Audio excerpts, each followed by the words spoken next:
The humid Charleston air hung heavy over Whitmore Plantation as Eleanor stood on the wraparound porch, her black mourning dress clinging to her slender frame.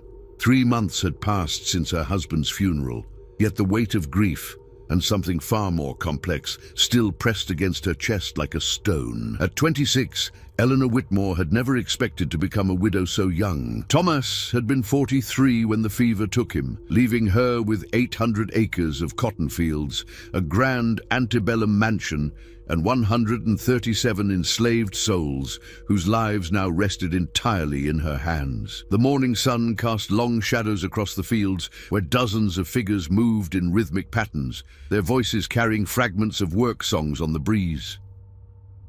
Eleanor's fingers tightened around the iron railing as she watched them, a familiar knot forming in her stomach. She had grown up on this plantation, had seen this same scene every morning of her life, yet lately something felt different, wrong.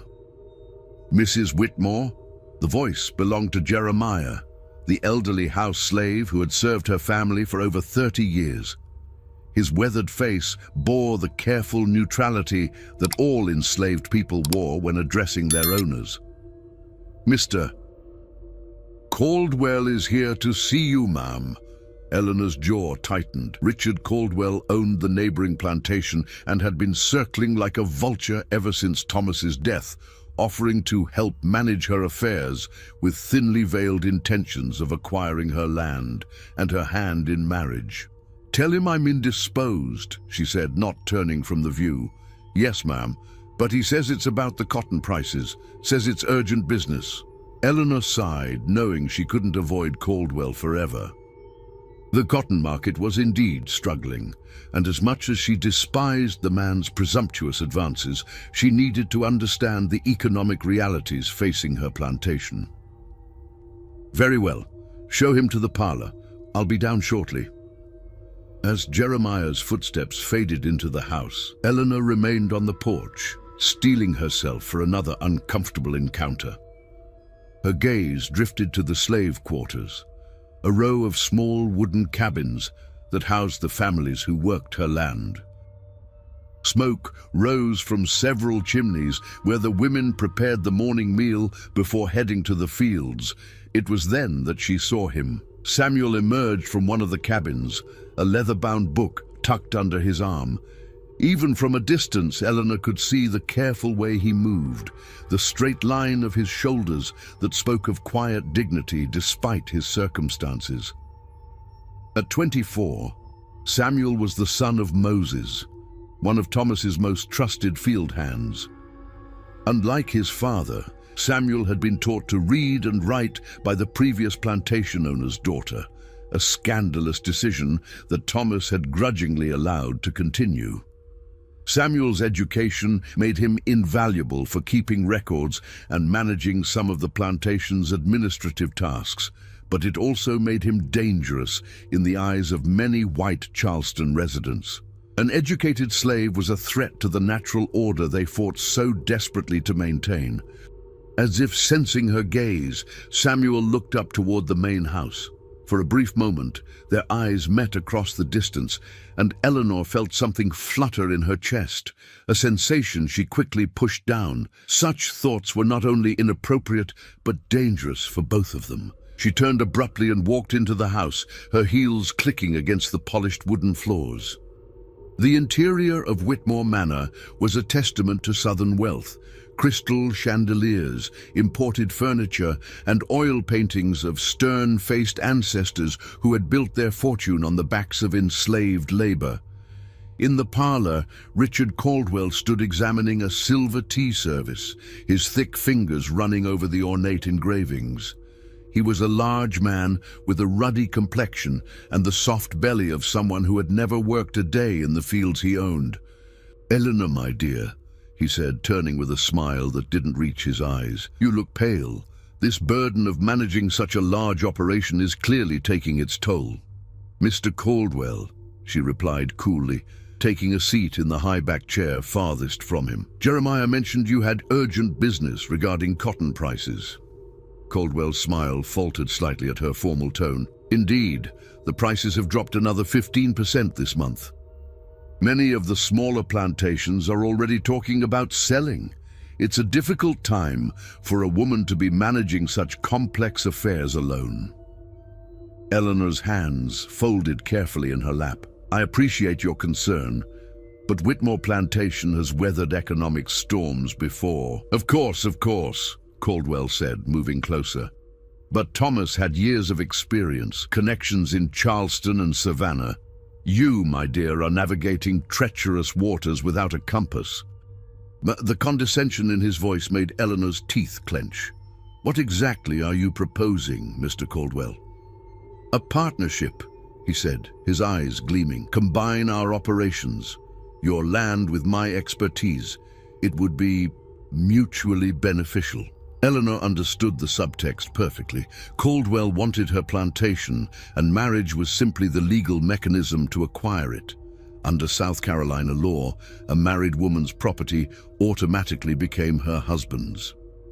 I'll consider your proposal, she said, standing to signal the end of their meeting. Good day, Mr. Caldwell. His face darkened at the dismissal, but he maintained his facade of gentility. Of course. But don't wait too long, Eleanor. The vultures are circling, and not all of them will be as generous as I am. After he left, Eleanor remained in the parlor, staring out the window at the fields beyond. The weight of her situation pressed down on her, a young widow with no male relatives to protect her interests, surrounded by men who saw her inheritance as an opportunity to expand their own wealth and power. A soft knock interrupted her thoughts. "Come in," she called. To her surprise, it wasn't Jeremiah who entered, but Samuel. He carried a ledger book and moved with the careful deference expected of his position, yet there was something in his bearing that suggested an inner strength that couldn't be broken. "Mrs. Whitmore," he said, his voice deep and carefully modulated. "I have the weekly production reports you requested." Eleanor's breath caught slightly. This was the first time they had been alone together since Thomas's death, and she was acutely aware of the impropriety of the situation. Yet she found herself reluctant to dismiss him immediately. "Thank you, Samuel," she said, accepting the ledger. Their fingers brushed briefly as he handed it over, and she felt that same flutter from earlier, stronger now.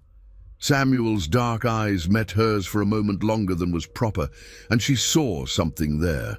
Intelligence, compassion, and perhaps something else that made her heart race. "Will there be anything else, Ma'am?" he asked, his voice carefully neutral. Eleanor knew she should send him away, should maintain the proper distance between mistress and slave. Instead, she heard herself saying, "The cotton prices are falling. Mr. Caldwell seems to think the plantation is in danger." Samuel's expression remained carefully controlled, but she caught a flicker of something, concern perhaps, or calculation. "If I may speak freely, ma'am," he said slowly, "Mr. Caldwell has been buying up struggling plantations for half their value. His concern for your welfare may not be entirely altruistic." The observation was astute and dangerously close to insubordination. A proper Southern lady would have reprimanded him immediately for speaking so boldly about a white man's character. Instead, Eleanor found herself leaning forward slightly. "What would you suggest?" she asked, the question surprising them both. Samuel hesitated, clearly weighing the risks of speaking honestly. "The plantation is profitable, ma'am. The books show consistent yields, and the land is some of the richest in the county. With careful management and perhaps some modernization of methods, Whitmore could weather this economic downturn better than most." Eleanor studied his face, seeing the intelligence that Thomas had both valued and feared. "You've given this considerable thought." "Yes, ma'am. I care about what happens to this place, to the people here." The admission hung between them, loaded with implications neither dared voice. Eleanor realized that Samuel wasn't just talking about the plantation's financial success. He was talking about the welfare of the enslaved families who would be sold or separated if the plantation failed. "I see," she said softly. Perhaps we should discuss these modernization methods you mentioned. Samuel's eyes widened slightly at the suggestion of a future conversation, but he quickly composed himself. Of course, Mom, whenever it would be convenient for you. As he turned to leave, Eleanor called out, Samuel? He paused at the doorway. Yes, Mom? Thank you for your honesty. Something passed between them in that moment. An acknowledgement of a boundary crossed, a line blurred. Samuel nodded once and left, leaving Eleanor alone with her racing heart and the dangerous realization that she was beginning to see him not as property, but as a man. Outside, the afternoon sun beat down on the cotton fields, where the enslaved workers continued their endless labor. Eleanor stood at the window, watching Samuel walk back toward the quarters, his shoulders straight, despite the weight of the world that rested upon them. She didn't yet understand the full implications of what was beginning to bloom between them, but she could feel it. A pull as dangerous as it was undeniable. In the rigid social structure of 1840 Charleston, such feelings could destroy them both. Yet as she watched Samuel disappear among the cabins, Eleanor found herself thinking not of the risks, but of the intelligence in his eyes and the gentle strength in his voice. For the first time since Thomas's death, she felt something other than grief and fear. She felt alive. 2 weeks passed before Eleanor found another excuse to speak privately with Samuel. The cotton harvest was approaching, and she genuinely needed to understand the plantation's operations better, but she couldn't deny the anticipation that quickened her pulse whenever she thought of their next conversation. The opportunity came on a sweltering Thursday afternoon, when she found him in the plantation office, a small building separate from the main house where Thomas had conducted business. Samuel was bent over a desk, carefully recording the day's cotton weights in his precise handwriting. Eleanor paused in the doorway, struck by the incongruity of the scene. Here was a man whose intelligence and education would have made him a respected member of society in any other circumstance, reduced to recording the profits of his own enslavement.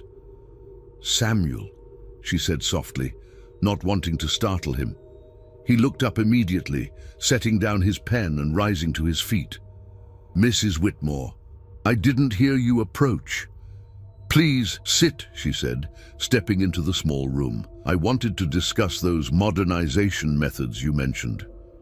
Samuel hesitated, clearly uncomfortable with the suggestion that he remain seated in her presence, but eventually settled back into his chair. Eleanor took the chair across from him, another breach of protocol that would have scandalized Charleston society.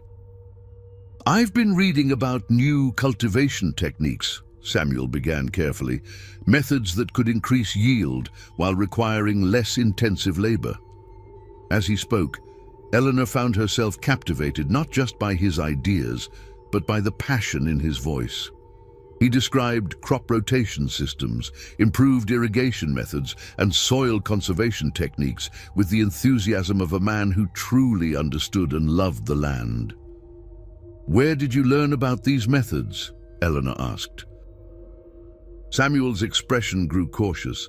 I've been corresponding with agricultural colleges in the north, through intermediaries, of course.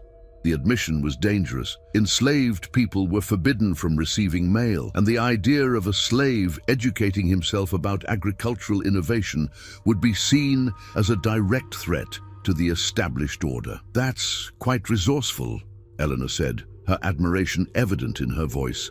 Mrs. Whitmore, Samuel said, his tone growing serious, I should clarify something. These improvements I'm suggesting, they would benefit everyone on the plantation, the enslaved families, the land itself, and yes, your financial position. But they would also require changes in how things are done. Eleanor leaned forward. What kind of changes? Better living conditions for the workers, adequate food and medical care. Perhaps even small plots of land where families could grow their own vegetables. Samuel's voice grew stronger as he spoke. Healthy, well-fed workers are more productive. It's not just moral, it's economical. The conversation was venturing into territory that made Eleanor's heart race for reasons beyond attraction. Samuel was essentially arguing for treating enslaved people as human beings deserving of basic dignity, a radical concept in their world. "And you believe this would improve productivity?" she asked. "I know it would," Samuel replied, his eyes meeting hers directly. "Mrs. Whitmore, may I speak plainly?" Eleanor nodded, though she wasn't sure she was prepared for what he might say. "The people in those cabins aren't just labor, they're families, mothers and fathers, children with dreams, elderly people with wisdom. When they're treated with basic humanity, they work not just from fear, but from investment in the outcome." The words hung between them, revolutionary in their simplicity. Eleanor had grown up seeing enslaved people as property, as part of the natural order of Southern society. But sitting here, listening to Samuel speak with such eloquence and compassion, she began to see the fundamental cruelty of that worldview. "You're asking me to see them differently," she said quietly. "I'm asking you to see them truly," Samuel replied. Their eyes met and held, and Eleanor felt something shift inside her chest. This wasn't just attraction anymore, it was recognition. She was seeing Samuel not as her property, but as a man of remarkable intelligence and character who had been denied every opportunity that should have been his by right. "These improvements you're suggesting," she said, her voice barely above a whisper, "they would require significant changes to how the plantation operates." "Yes, ma'am." "Changes that other plantation owners would view as dangerous." Samuel nodded slowly. "Yes, ma'am, they would."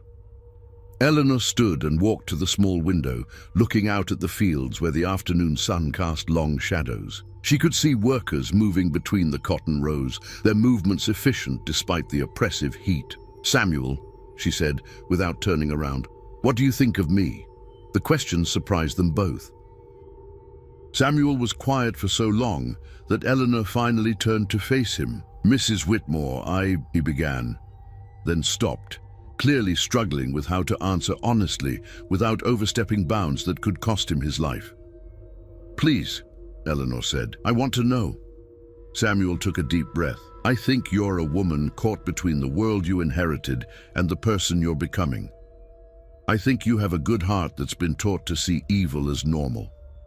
And I think—" He paused, his voice dropping to barely audible. "I think you're brave enough to choose differently." The words hit Eleanor like a physical blow. She had never thought of herself as brave, quite the opposite. She felt trapped by circumstances, by society's expectations, by the weight of responsibilities she never wanted. "I don't feel brave," she admitted.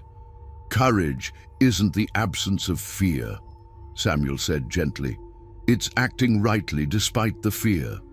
Eleanor moved closer to the desk, her heart pounding. "And what would be the right action here, Samuel?" He looked up at her, and she saw the same recognition in his eyes that she felt in her heart. They were no longer just discussing plantation management. They were talking about something far more dangerous and infinitely more important. "I think," Samuel said carefully, "that would depend on what kind of person you want to be and what kind of world you want to help create."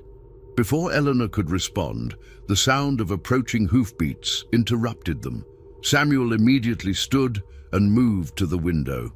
"It's Mr. Caldwell," he said, his voice returning to the careful neutrality of a slave addressing his mistress, "with several other gentlemen."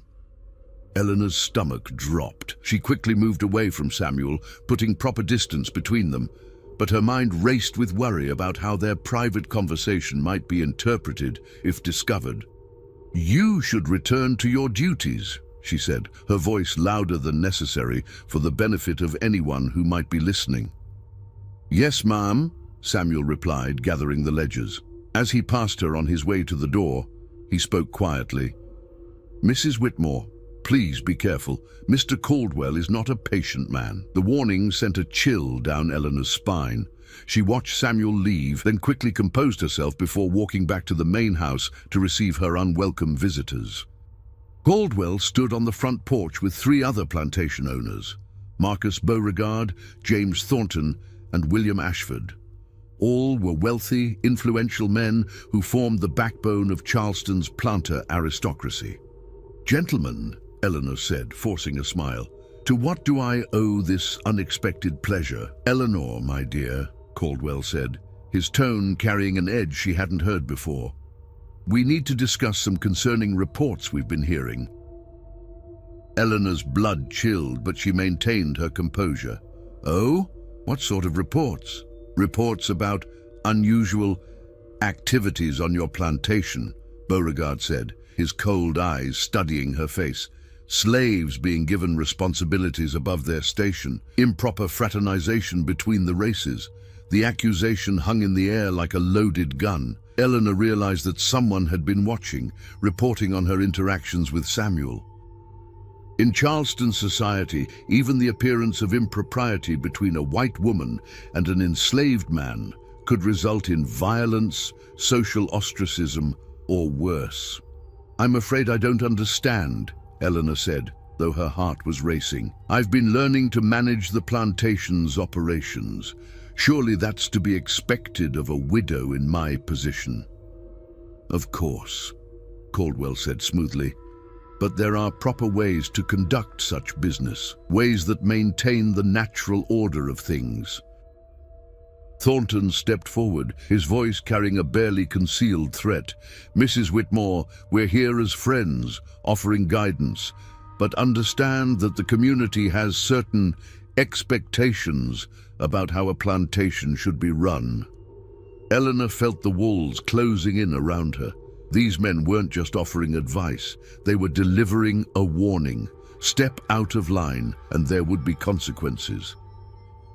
"I appreciate your concern," she said carefully. "But I assure you, Whitmore Plantation operates within all proper bounds." "I'm sure it does," Ashford said, though his tone suggested otherwise. "Perhaps it would be wise to have more experienced oversight to ensure that continues to be the case." The threat was clear: submit to their control or face the consequences of defying Charleston's social order. As the men finally departed, Eleanor stood on the porch watching their carriages disappear down the oak-lined drive. The Spanish moss, hanging from the ancient trees, seemed to whisper warnings in the humid breeze. She thought of Samuel's words about courage being action despite fear. Looking out at the slave quarters, she realized she was standing at a crossroads that would define not just her future, but the futures of everyone on the plantation. The choice before her was becoming clear, even as the dangers multiplied. She could submit to men like Caldwell, accept a marriage that would strip away her independence and reduce her to a decorative ornament in someone else's life. Or she could choose a different path, one that led toward an uncertain future, but offered the possibility of something real and meaningful. As the sun set over the cotton fields, Eleanor made a decision that would change everything. Tomorrow, she would find Samuel again. And this time, their conversation would be about more than just plantation management.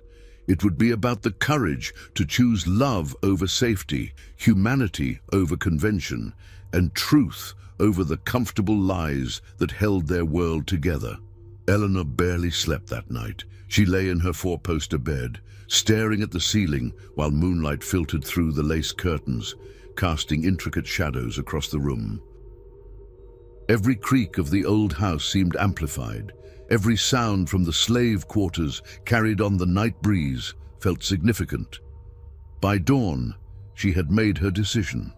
She found Samuel at sunrise, working alone in the plantation's vegetable garden behind the slave quarters. He was tending to the tomato plants, his movements careful and precise as he tied the growing vines to wooden stakes. The early morning light caught the definition of his shoulders beneath his worn cotton shirt, and Eleanor felt that familiar flutter in her chest intensify. "Samuel," she called softly, not wanting to wake the family still sleeping in the nearby cabins.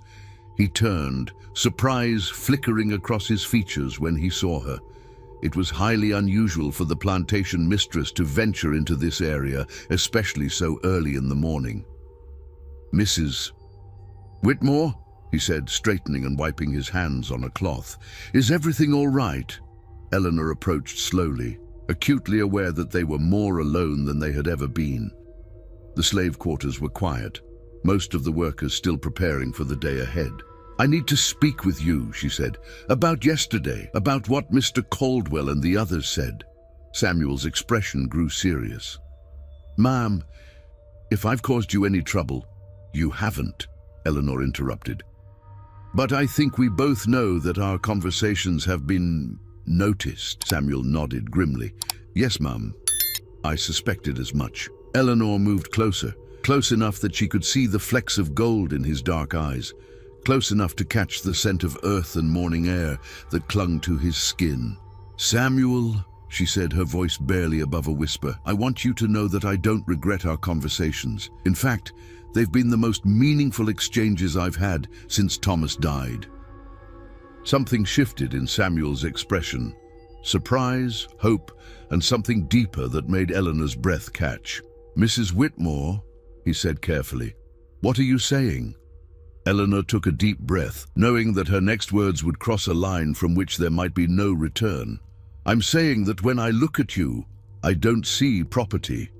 I see a man of intelligence and character who has been denied every opportunity he deserves. I see someone who understands this land and these people better than any of the so-called gentlemen who came to lecture me yesterday."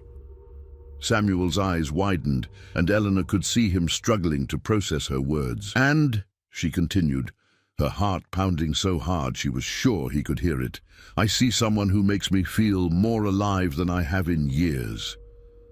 The admission hung between them like a bridge neither was sure they dared cross. Samuel stared at her, his expression cycling through disbelief, hope, and fear. "Mrs. Whitmore," he said finally, his voice rough with emotion, "you don't understand what you're saying, what this could mean for both of us." "I understand perfectly," Eleanor replied, stepping even closer. "I understand that what I'm feeling is dangerous. I understand that society would condemn us both. But I also understand that I can't continue pretending I don't feel it."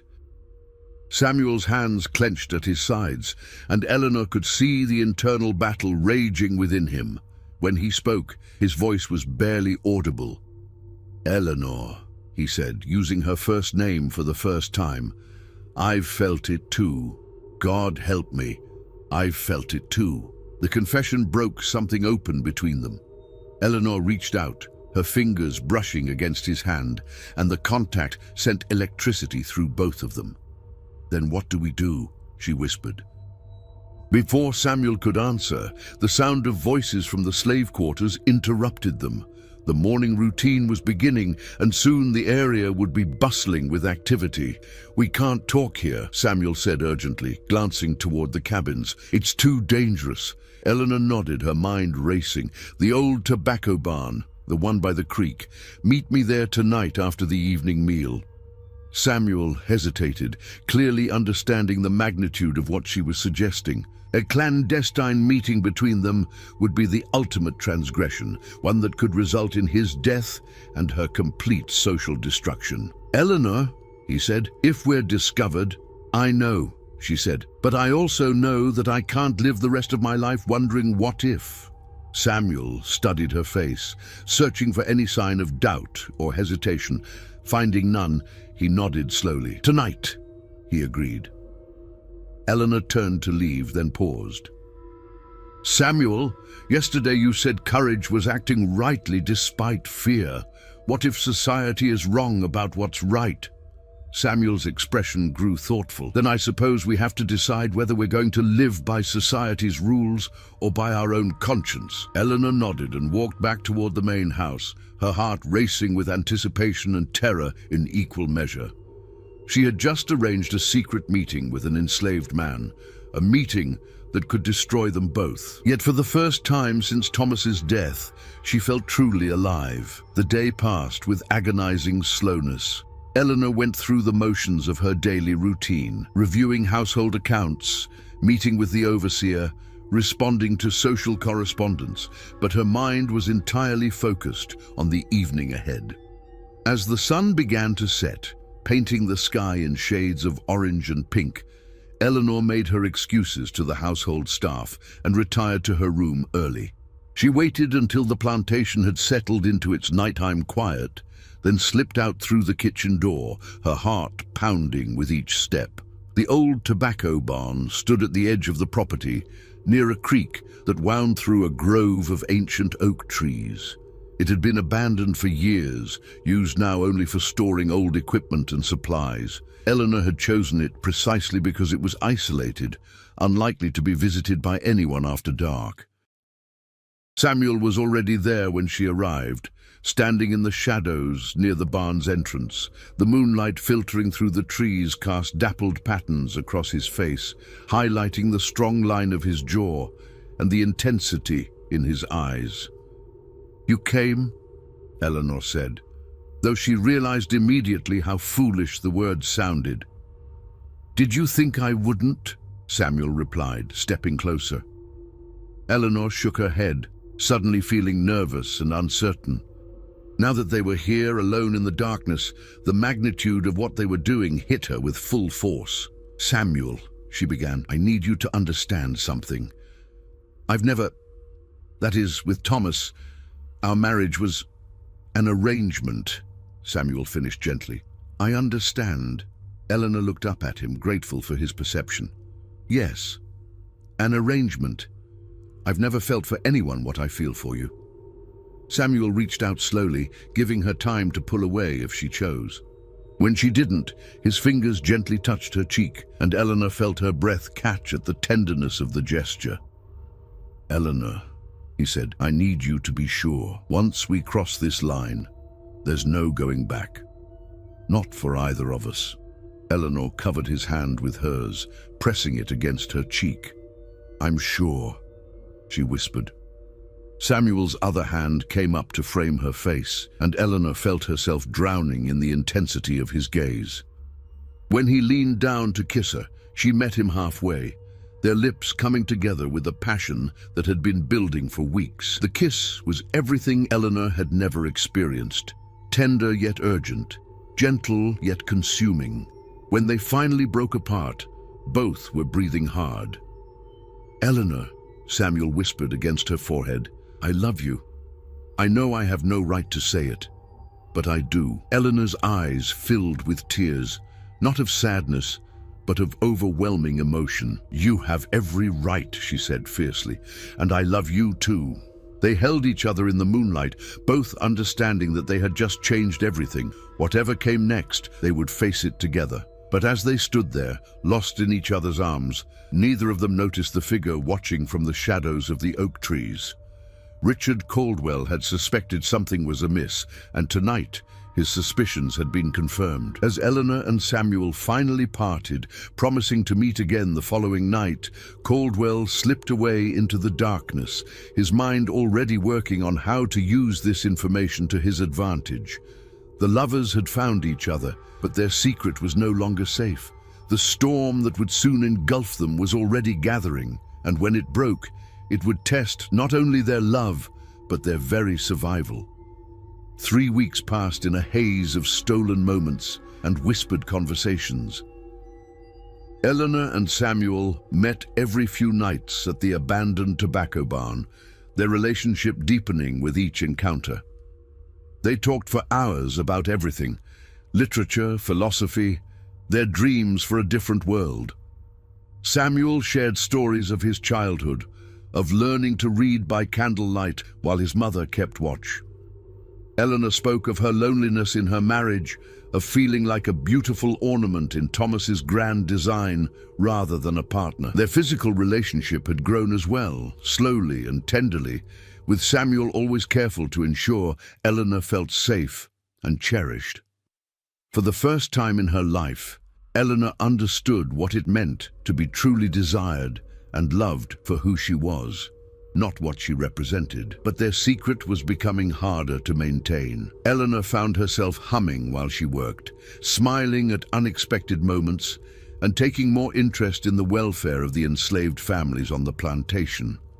She had quietly implemented several of Samuel's suggestions, improving the food rations, allowing families small garden plots, and ensuring better medical care. The changes were subtle but noticeable to anyone paying attention, and Richard Caldwell was definitely paying attention.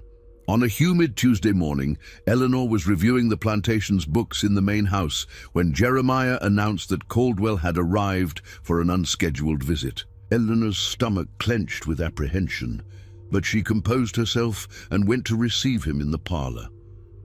Caldwell stood with his back to her, examining a portrait of Thomas that hung above the fireplace. When he turned, his smile was cold and calculating. "Eleanor, my dear," he said, "you look radiant lately, positively glowing." The comment sent a chill down Eleanor's spine. "Thank you, Richard. To what do I owe this visit?" "I've been thinking about our previous conversation," Caldwell said, settling into a chair without being invited, "about the challenges facing your plantation. I believe the situation has become more urgent than we initially discussed." Eleanor remained standing, unwilling to settle into what felt increasingly like a trap. "Oh? In what way?" Caldwell's eyes glittered with malice. "There have been more reports, Eleanor. Disturbing reports about the management of your property. Some of the neighboring plantation owners are beginning to question whether a woman alone can maintain proper discipline." "I'm sure I don't know what you mean," Eleanor said, though her heart was racing. "Don't you?" Caldwell stood and moved closer, his bulk intimidating in the confines of the parlor. "Reports of slaves being given privileges above their station, of improper familiarity between the races, of a certain educated Negro who seems to have gained unusual influence over the plantation's operations." Eleanor's blood turned to ice, but she forced herself to remain calm. "Mr. Caldwell, if you have specific concerns about how I manage my property, I suggest you state them plainly." Caldwell's smile widened, and Eleanor realized with growing horror that he was enjoying this. "Very well," he said. "I have it on good authority that you've been meeting privately with one of your slaves. A young man named Samuel, I believe, meeting with him in circumstances that would be considered scandalous if they became public knowledge." Eleanor felt the world tilt around her. Someone had seen them. Someone had been watching, waiting, gathering evidence. "That's a serious accusation," she managed to say, her voice steadier than she felt. "Indeed it is," Caldwell agreed. "The kind of accusation that could destroy a woman's reputation entirely. The kind that could result in a slave being sold to the most brutal plantation in Georgia, or worse." The threat was clear and devastating. Eleanor realized that Caldwell held their lives in his hands, and he was savoring every moment of her fear. "What do you want?" she asked quietly. "What I've always wanted," Caldwell replied. "A partnership. Marriage, Eleanor. Your plantation combined with mine, under proper male management. Your indiscretions forgotten and forgiven." Eleanor stared at him, understanding the full scope of the trap he had laid. Marry him or watch Samuel die and her own reputation be destroyed. "And if I refuse?" she asked, though she already knew the answer. "Then I'm afraid I would be compelled to share what I know with the community, for their own protection, of course. We can't have dangerous ideas spreading among the slave population." Eleanor's mind raced, searching for options, for any way out of the corner Caldwell had backed her into, but she could see none. In the rigid social structure of Charleston, a white woman accused of improper relations with a slave had no defense, no recourse. "I need time to consider," she said finally. "Of course," Caldwell said magnanimously.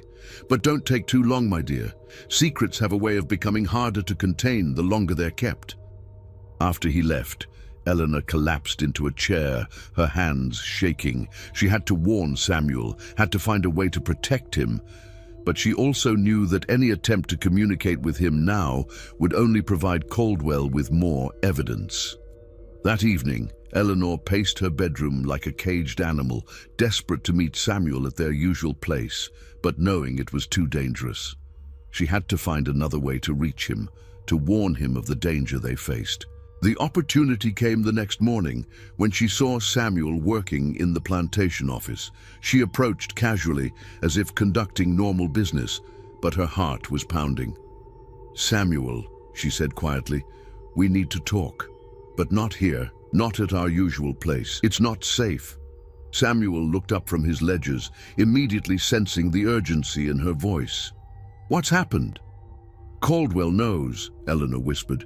"He's been having us watched. He's threatening to expose us unless I marry him." Samuel's face went pale, and Eleanor saw fear flicker in his eyes, not for himself but for her. "Eleanor, you have to accept his proposal," Samuel said urgently. "You have to protect yourself." "No," Eleanor said fiercely. "I won't sacrifice you to save myself." "You don't understand," Samuel said, his voice desperate. "If this becomes public, they won't just sell me. They'll make an example of me. And you, Eleanor, they could charge you with crimes that carry severe penalties." Eleanor knew he was right. In South Carolina, sexual relations between a white woman and a black man was not just socially taboo, it was illegal, punishable by imprisonment or worse. "There has to be another way," she said. Samuel was quiet for a long moment, his mind clearly working through possibilities. When he spoke, his voice was heavy with resignation. "There is one way," he said. "I could run. Head north, try to reach the free states." "No," Eleanor said immediately. "The risks are too great, and even if you made it, I'd never see you again." "Eleanor," Samuel said gently, "that might be the only way to keep us both alive." Before Eleanor could respond, they heard footsteps approaching the office. Samuel immediately returned to his work, and Eleanor stepped back, putting proper distance between them. But as Jeremiah entered to announce another visitor, Eleanor caught Samuel's eye and saw the same determination there that she felt in her own heart. They would find a way. They had to. But that night, as Eleanor lay sleepless in her bed, she felt a new sensation. A subtle change in her body that made her blood run cold with realization. She was late. Her monthly courses, which had always been regular, were now more than a week overdue. Eleanor pressed her hands to her stomach, her mind reeling with the implications. If she was pregnant with Samuel's child, it would be impossible to hide for long. And when the truth came out, it would mean certain death for Samuel and complete ruin for herself. The stakes of their love affair had just become infinitely higher. As the clock in the hallway chimed midnight, Eleanor made a decision that would change everything. She would not let Caldwell destroy the man she loved, and she would not bring a child into the world only to watch its father die. Tomorrow, she would begin planning their escape. It was dangerous, perhaps impossible, but it was their only chance at a future together. Outside her window, storm clouds gathered on the horizon, and Eleanor couldn't help but feel they were an omen of the tempest about to engulf them all.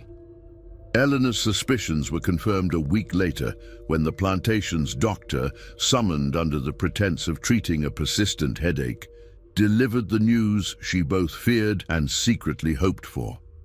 "Congratulations, Mrs. Whitmore," Dr. Harrison said, packing his medical bag.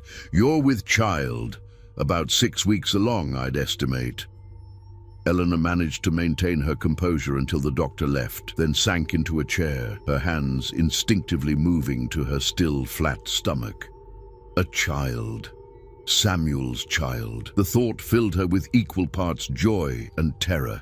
She had to tell Samuel, but their opportunities for private conversation had become increasingly limited. Caldwell's deadline loomed. He had given her 2 weeks to accept his proposal, and only 3 days remained. That evening, Eleanor made a desperate decision. She sent word through Jeremiah that she needed Samuel to review some urgent financial documents in the main house after the evening meal. It was risky, but she had no choice.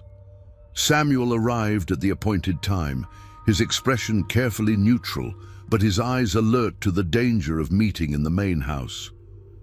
Eleanor led him to Thomas's former study, a room at the back of the house where they were less likely to be overheard. "Eleanor," Samuel said as soon as the door closed, "this is too dangerous. If someone sees—" "Samuel," Eleanor interrupted, "I'm pregnant." The words hit him like a physical blow. Samuel staggered backward, his face cycling through shock, joy, and terror. "Are you certain?" he whispered. Eleanor nodded. "Dr. Harrison confirmed it today, about 6 weeks."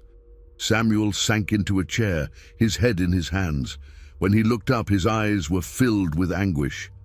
"Eleanor, this changes everything. You have to marry Caldwell now. It's the only way to protect yourself and the child." "No," Eleanor said fiercely. "I won't let him claim our child as his own. I won't live that lie."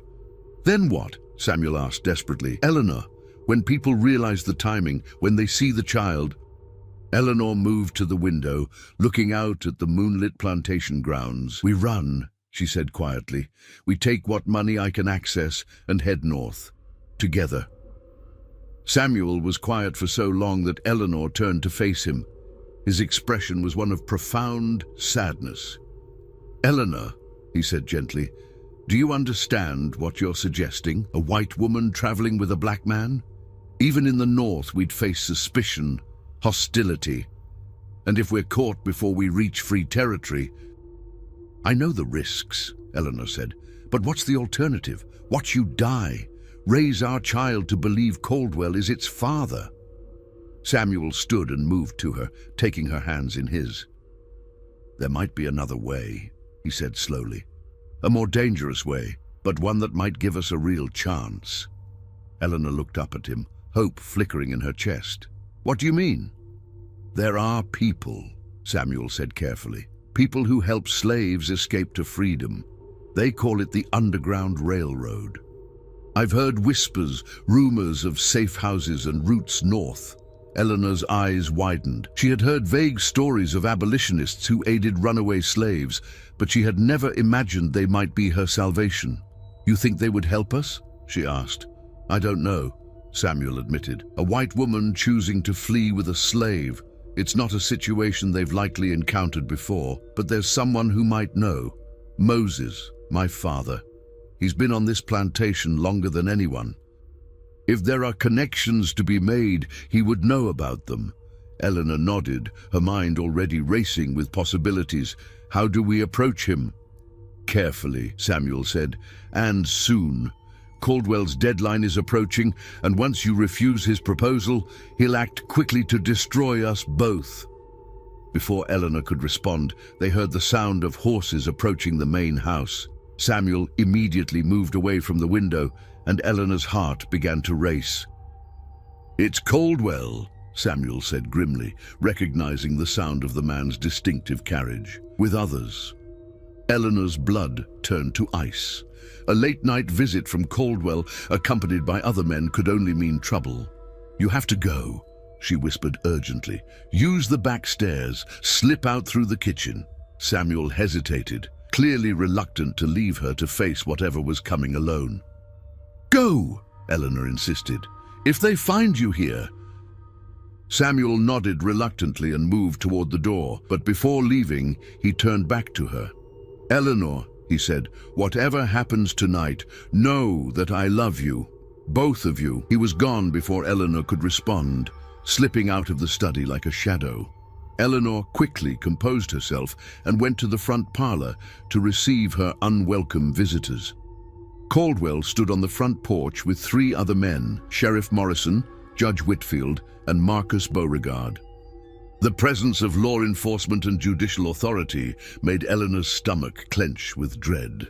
"Gentlemen," she said, forcing her voice to remain steady, "this is quite late for a social call." "This isn't a social call, Mrs. Whitmore," Sheriff Morrison said grimly. We're here on official business." Eleanor's heart pounded, but she maintained her composure. "What sort of official business?" Judge Whitfield stepped forward, his expression stern and unforgiving. "Mrs. Whitmore, we have received credible reports of improper conduct on your plantation, conduct that violates both social norms and state law." "I'm afraid I don't understand," Eleanor said, though she understood perfectly. Caldwell's smile was triumphant and cruel. "Eleanor, my dear, there's no point in pretending. We have witnesses who have observed your inappropriate relationship with one of your slaves." Eleanor felt the walls closing in around her, but she refused to give them the satisfaction of seeing her break. "That's a serious accusation," she said. "I hope you have more than rumors and gossip to support it." "We do," Sheriff Morrison said.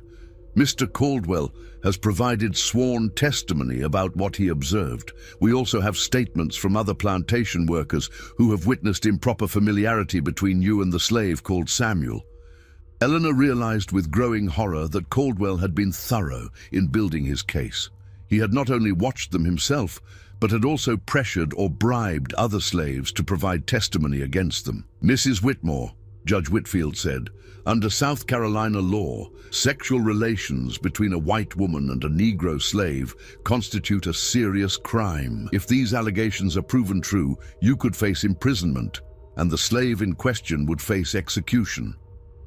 The words hit Eleanor like physical blows, but she forced herself to remain standing.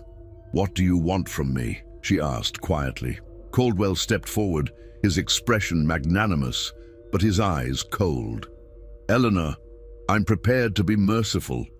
Marry me, and these unfortunate allegations can be overlooked. The slave will be sold to a distant plantation, and we can put this unpleasantness behind us." Eleanor looked at the four men arrayed against her, representatives of the law, the church and social order that had shaped her entire world. They held all the power, all the authority.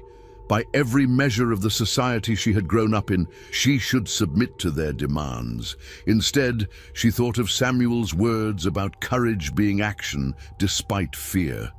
She thought of the child growing inside her, and the kind of world she wanted that child to inherit. "No," she said clearly. The word hung in the air like a gunshot. Caldwell's face darkened with rage.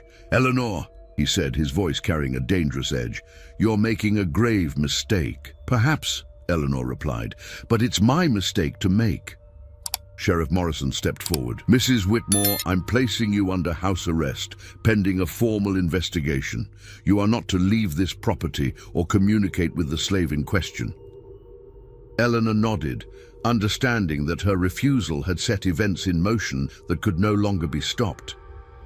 As the men prepared to leave, Caldwell lingered behind. "This isn't over, Eleanor," he said quietly. "You have one more chance to reconsider. But if you continue down this path, I will destroy you both."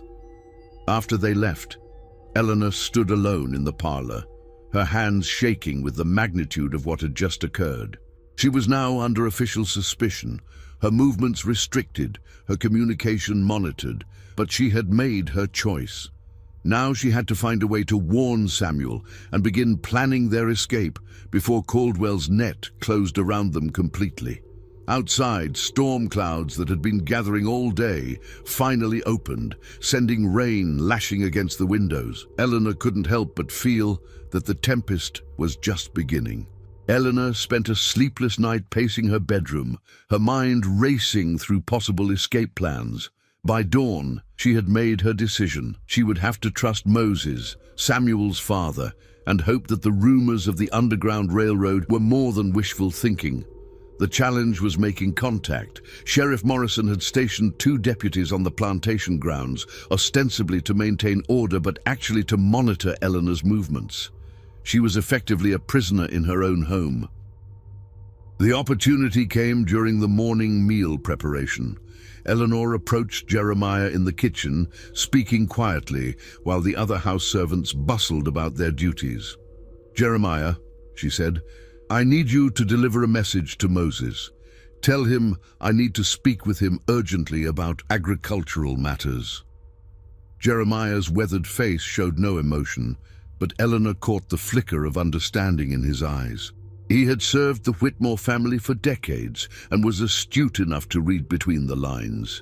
"Yes, ma'am," he said simply. "I'll see that the message is delivered." An hour later, Moses appeared at the kitchen door, hat in hand, playing the role of a dutiful slave, reporting for instructions. Eleanor met him in the pantry, where they could speak without being overheard. Moses was a man in his 50s, his hair graying but his bearing still strong. His resemblance to Samuel was unmistakable, the same intelligent eyes, the same quiet dignity that no amount of oppression could break. "Mrs. Whitmore," he said carefully, "Jeremiah said you wanted to discuss agricultural matters." Eleanor took a deep breath, knowing she was about to trust this man with all their lives. "Moses," she said quietly, "I need your help. Samuel and we're in terrible danger." Moses's expression didn't change, but Eleanor saw his hands tighten slightly on his hat. "I know about you and my son," he said simply. "I've known for weeks." Eleanor's eyes widened in surprise. "You knew?" "A father knows when his son is in love," Moses replied, "and when that love is dangerous." Eleanor felt tears prick her eyes at the gentle acceptance in his voice. "Moses, they're going to kill him, and I'm carrying his child." Moses closed his eyes briefly, and Eleanor saw the weight of the situation settle on his shoulders. "How long do we have?" he asked. "Not long," Eleanor said. "Caldwell has given me until tomorrow to accept his marriage proposal. When I refuse, he'll move against Samuel immediately." Moses nodded slowly. "There are people who can help," he said. "But it's dangerous, more dangerous than you can imagine." "I understand," Eleanor said, "but what choice do we have?" Moses studied her face, searching for any sign of doubt or hesitation. Finding none, he made his decision. "There's a woman named Ruth who runs a safe house about 20 miles north of here. She's helped others reach freedom. But Mrs. Whitmore, you need to understand, once you start down this path, there's no turning back. You'll be leaving everything behind forever." Eleanor thought of the grand house around them, the plantation that had been her family's legacy for generations, the social position that had defined her entire life. "I understand," she said. "When can we leave?" "Tonight," Moses said. "It has to be tonight. Tomorrow will be too late." Eleanor's heart raced at the speed with which events were moving, but she knew Moses was right. Every hour they delayed increased the danger. "What do I need to do?" she asked. Moses outlined the plan quickly. Eleanor would need to gather whatever money and jewelry she could carry, along with essential supplies. At midnight, she would slip out of the house and meet Samuel and Moses at the old tobacco barn. From there, they would travel on foot through the swamplands to avoid the main roads, making their way to Ruth's safe house. "Mrs. Whitmore," Moses said before leaving, "I want you to know what you're doing for my son, the sacrifice you're making. I've never seen him as happy as he's been these past weeks. Whatever happens, you've given him something precious." Eleanor felt tears spill down her cheeks. "He's given me something precious too," she whispered. The rest of the day passed with agonizing slowness. Eleanor went through the motions of her normal routine, all while secretly preparing for their escape. She gathered what money she could access from Thomas's safe, along with her mother's jewelry and a few essential items of clothing. As evening approached, Eleanor's nerves stretched to the breaking point. She dined alone, as had become her custom since Thomas's death, while the deputies maintained their watch outside. Every sound seemed amplified, every shadow potentially threatening. At 11:30, Eleanor made her move. She had dismissed the house servants early, claiming fatigue, and now the main house was quiet. She slipped out through the kitchen door, her heart pounding so loudly she was sure it could be heard across the plantation. The night was overcast, which provided cover but made navigation difficult. Eleanor made her way carefully across the grounds, staying in the shadows of the oak trees and avoiding the areas where the deputies might be patrolling. Samuel and Moses were waiting at the tobacco barn, along with another figure Eleanor didn't recognize, a woman of middle age with kind eyes and calloused hands. "This is Ruth," Moses said quietly. "She's going to guide us to the first safe house." Ruth studied Eleanor with sharp, assessing eyes. "You sure about this, child?" she asked. "Once we start walking, there's no going back." Eleanor looked at Samuel, seeing the love and concern in his eyes, and felt the flutter of life growing within her. "I'm sure," she said. Ruth nodded. "Then we best get moving. We have a long way to go before dawn." They set off into the darkness, following Ruth through paths that seemed invisible to Eleanor's untrained eyes. The older woman moved with the confidence of someone who had made this journey many times before, leading them through dense undergrowth and around treacherous patches of swampland. Eleanor had never walked so far in her life. Her soft leather boots, designed for parlor floors and carriage rides, were soon soaked through and rubbing blisters on her feet. But she pressed on, driven by the knowledge that Samuel's life and their child's future depended on reaching safety.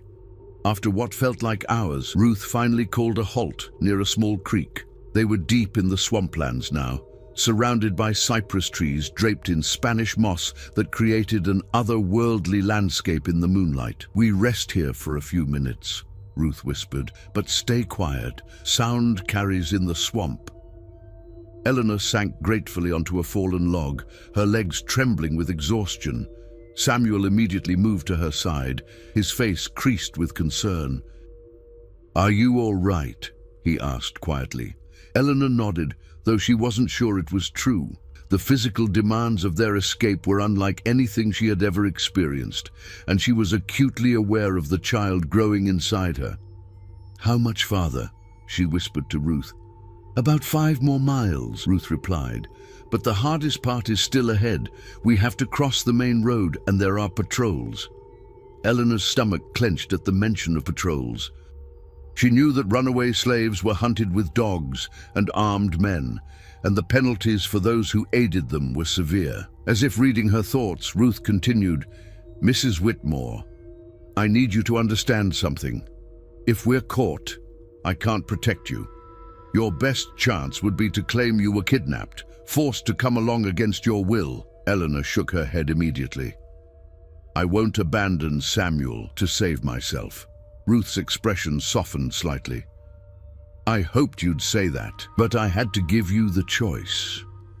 They resumed their journey, moving even more carefully now as they approached the dangerous road crossing. Eleanor could hear her heart pounding in her ears as they crept through the underbrush toward the edge of the tree line. Ruth held up a hand, signaling them to stop. In the distance, Eleanor could hear the sound of horses approaching, a patrol making its rounds. They crouched in the darkness, barely breathing, as the riders passed. Eleanor felt Samuel's hand find hers, his fingers intertwining with her own in silent support. When the sound of hoofbeats faded, Ruth motioned them forward. They darted across the open road like shadows, Eleanor's heart racing with terror at their exposure, but they made it safely to the other side, disappearing once again into the protective darkness of the forest. The final miles to the safe house tested Eleanor's endurance to its limits. Her feet were bleeding now, and exhaustion made every step an effort of will. But the thought of the life growing inside her and the man she loved walking beside her gave her strength to continue. Dawn was breaking when they finally reached their destination, a modest farmhouse nestled in a clearing, smoke rising from its chimney in the early morning light. To Eleanor, it looked like paradise. Ruth led them to the back door, where they were met by a stern-faced woman in her 40s who introduced herself simply as Mary. "You made good time," Mary said, ushering them inside. "But we can't stay long. Word is already spreading about the search." Eleanor's blood chilled. "They're looking for us already." Mary nodded grimly. "Caldwell discovered you were missing before midnight. He's got every available man searching the roads and questioning anyone who might have seen you." Samuel's face went pale. "How long before they think to search this area?" "Not long," Mary admitted, "which is why you need to keep moving. There's another safe house about 30 miles north, closer to the Virginia border. If you can reach it, you'll have a better chance." Eleanor felt despair wash over her. 30 more miles seemed impossible in her current condition. "I don't think I can make it," she admitted quietly. Mary studied her with experienced eyes, taking in Eleanor's exhausted state and the way she unconsciously protected her stomach. "You're with child," Mary said. It wasn't a question. Eleanor nodded, too tired to dissemble. Mary's expression softened. "How far along?" "About 6 weeks," Eleanor replied. Mary exchanged a meaningful look with Ruth. "That changes things," she said. "You need rest and proper care, not another forced march through the wilderness." "But if we stay here, we'll be caught," Samuel said desperately. Mary was quiet for a moment, clearly weighing their options. When she spoke, her voice was decisive. "There's another way," she said. "More dangerous in some respects, but it might be your best chance. There's a ship leaving Charleston harbor tomorrow night, a merchant vessel bound for Philadelphia. The captain is sympathetic to our cause." Eleanor's eyes widened. "You're suggesting we go back toward Charleston?" "Sometimes the best place to hide is where no one expects to find you," Mary replied. "Caldwell and his men will be searching the roads north. They won't expect you to double back toward the city." Samuel shook his head. "It's too risky. If we're recognized—" "You won't be," Mary said. "We have ways of disguising people. Mrs. Whitmore, you'll travel as the widow of a northern merchant, returning home after settling your husband's affairs. Samuel will be your manservant. Free papers can be arranged."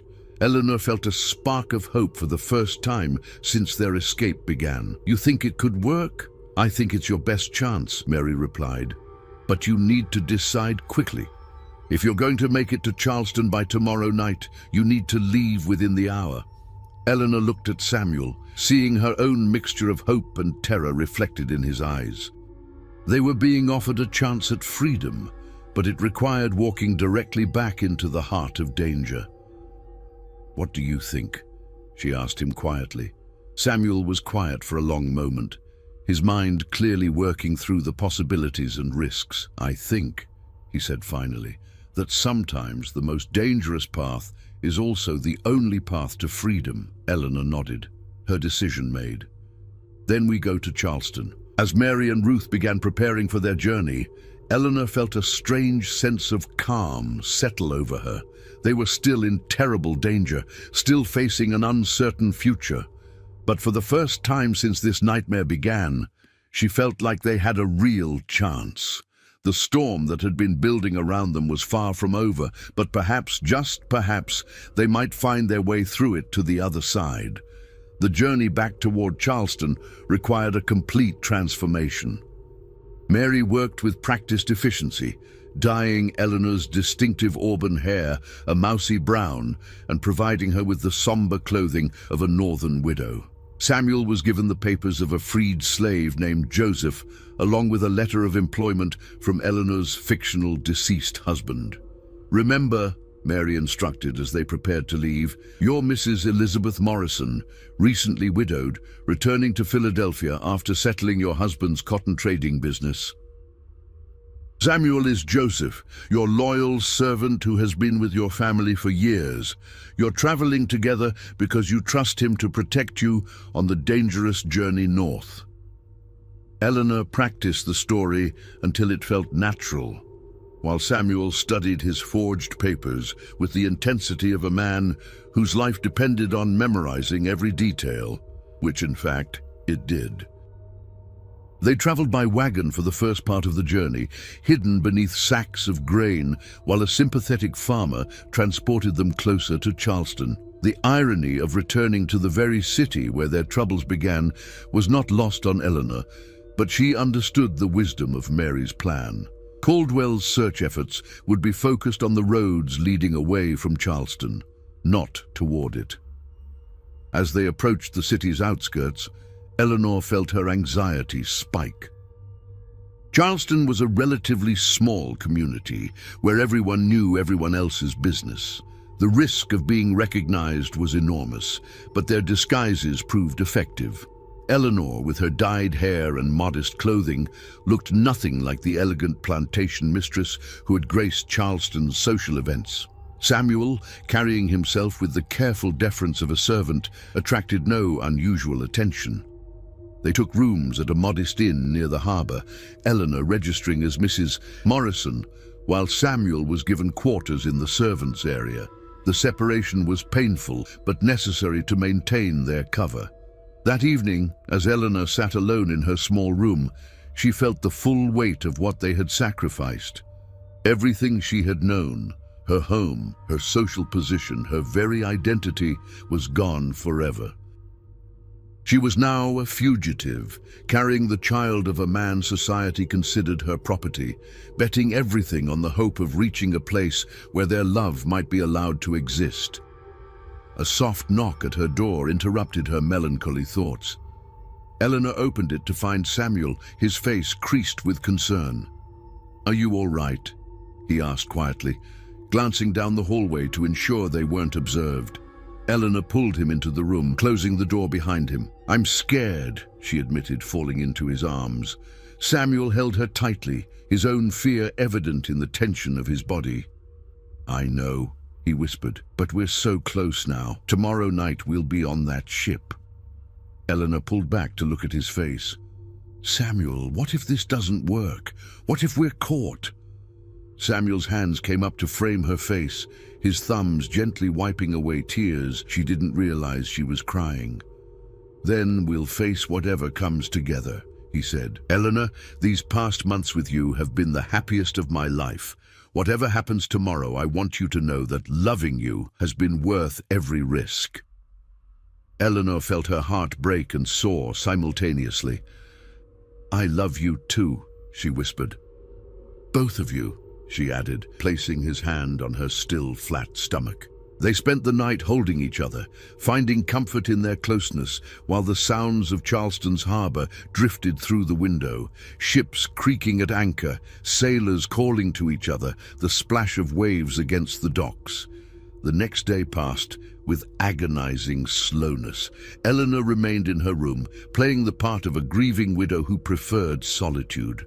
Samuel moved about the inn and harbour area, gathering information about their ship and watching for any signs of pursuit. As evening approached, Eleanor's nerves stretched to the breaking point. Their ship, the Northern Star, was scheduled to depart at midnight. Captain Williams, the vessel's master, had been contacted through the Underground Railroad network and had agreed to take them aboard for a substantial fee, most of Eleanor's remaining money. At 11 o'clock, Eleanor and Samuel made their way through Charleston's darkened streets toward the harbour. Eleanor's heart pounded with every step, expecting at any moment to hear Caldwell's voice calling her name, or to see Sheriff Morrison emerging from the shadows. But they reached the docks without incident. The Northern Star was a modest merchant vessel, its holds loaded with cotton bound for Philadelphia's textile mills. Captain Williams met them at the gangplank, a weathered man in his 50s with kind eyes and the bearing of someone who had seen enough of the world to understand its injustices. "Mrs. Morrison," he said, tipping his hat, "I understand you need passage to Philadelphia." "Yes, Captain," Eleanor replied, her voice steady despite her racing heart. "My servant and I are eager to return home." Captain Williams nodded, but Eleanor caught the meaningful look he exchanged with Samuel. The captain understood exactly what he was risking by taking them aboard. "Very well," he said, "we'll have you in your cabin shortly. We depart within the hour." As they boarded the ship, Eleanor felt a mixture of relief and terror. They had made it this far, but the most dangerous part of their journey was just beginning. If they were discovered now, there would be no escape. The cabin Captain Williams provided was small but clean, with a narrow bunk and a tiny porthole that looked out over Charleston Harbour. Eleanor stood at the window, looking back at the city where she had spent her entire life, knowing she would never see it again. Samuel joined her at the porthole, his arm coming around her waist. Together they watched the lights of Charleston grow smaller as the Northern Star made its way out of the harbour and into the open ocean. "No regrets?" Samuel asked quietly. Eleanor leaned back against his chest, feeling the steady rhythm of his heartbeat. "None," she said firmly. "Whatever comes next, we'll face it together." As the ship sailed north through the darkness, Eleanor felt the child flutter within her, the first movement she had been able to detect. She placed Samuel's hand on her stomach, and they both felt it, a tiny kick, as if their baby was announcing its presence and its determination to be born free. 3 days later, the Northern Star docked in Philadelphia. Eleanor and Samuel disembarked as husband and wife. The captain had performed a simple ceremony during the voyage, declaring them married in the eyes of God, if not the law. Philadelphia was a revelation. For the first time in their lives, they walked the streets together openly, without fear or shame. There were still challenges ahead: finding work, establishing new identities, building a life in a place where they knew no one. But they were free. Eleanor found work as a seamstress, her fine needlework skills serving her well in her new life. Samuel used his education and agricultural knowledge to find employment with a progressive farming operation outside the city. They rented a small apartment in a neighborhood where mixed-race couples, while still uncommon, were not unheard of. 6 months later, their daughter was born, a beautiful child with Samuel's dark eyes and Eleanor's delicate features. They named her Hope, for the future they had dared to imagine and fight for. As Eleanor held her daughter for the first time, with Samuel beside her and sunlight streaming through the windows of their modest home, she thought about the price they had paid for this moment. They had lost everything they had known, everyone they had loved, every comfort and security they had possessed. But looking into Hope's eyes, Eleanor knew it had been worth it. Their daughter would grow up free, in a world where love was not a crime, and where the color of one's skin did not determine the limits of one's dreams. Years later, when Hope was old enough to understand, Eleanor would tell her the story of how she came to be. A story of courage and sacrifice, of love that refused to be bound by society's chains, of two people who chose each other over safety and comfort. It was a story that began with scandal and tragedy, but ended with hope and freedom. And in the end, Eleanor thought, that was the only kind of story worth living.